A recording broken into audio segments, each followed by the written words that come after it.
trying something a little bit different in my assembly workflow. Normally, before I attach a large sheet or use a large sheet as part of an assembly, what I like to do is to pre-raise the grain.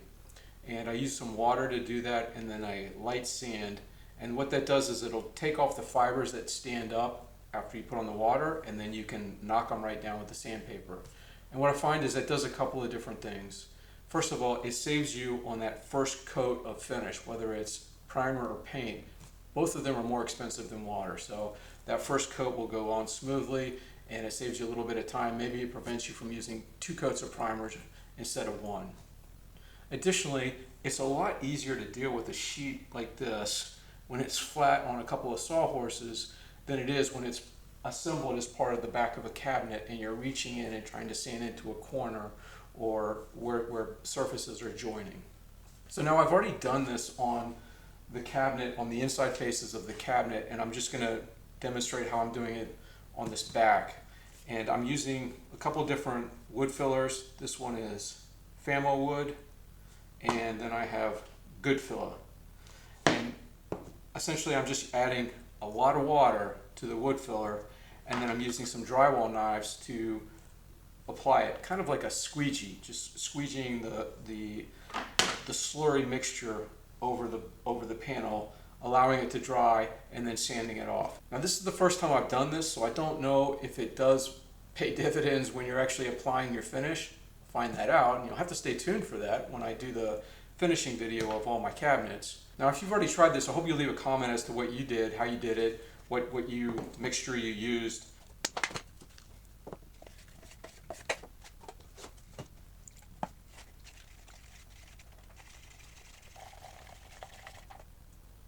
Alright, so that's coming right off of there. It's a pretty thin mixture.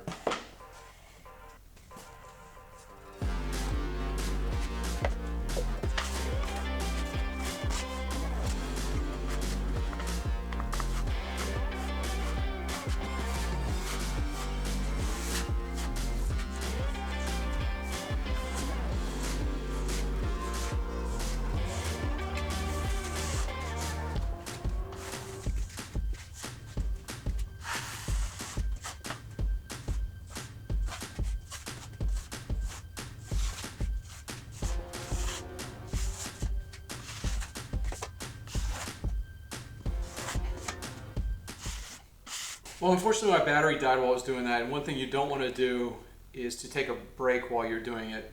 You basically want to get the wood putty on the surface fairly quickly, and then you can squeegee it off and then put the extra back in the container. I had extra, so I was able to save quite a bit of it. One other thing that is worth doing before the wood putty sets up is to take a rag and go around the outside of the surface. You'll get off all the wood putty that might have dropped over there when you're spreading it around, and that will save you sanding time. It's harder to sand the surfaces too, so it's just a lot easier to do right now. So I'm just taking a paper towel with a little bit of water on it and going around the outside.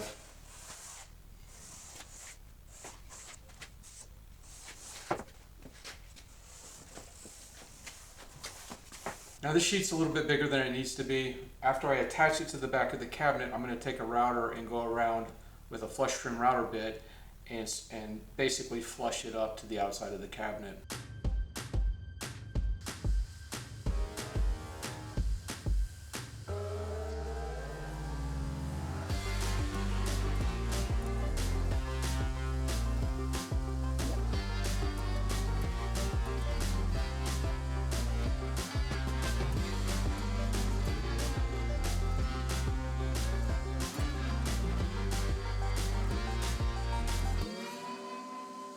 So while it does take a little bit longer to do it this way, there is the mixing up of the wood putty as opposed to just spraying some water on it. There's also, you have to clean up your knives after you're done applying it. It takes a little bit longer to apply, not much, but a little bit longer. And then it does take a little bit longer to sand.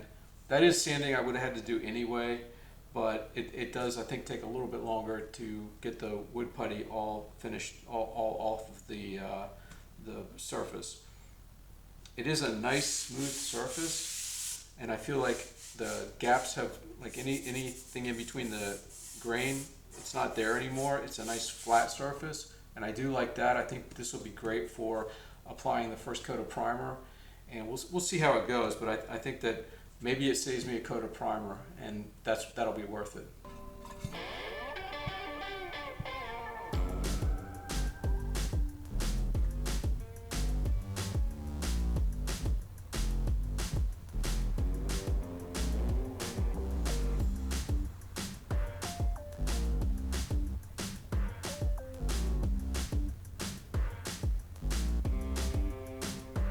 So I hope you found something useful. Thanks for watching. And if you haven't subscribed to my channel, I hope you will, and give this video a thumbs up. And then come back for when I actually finish up the cabinets and start applying finish.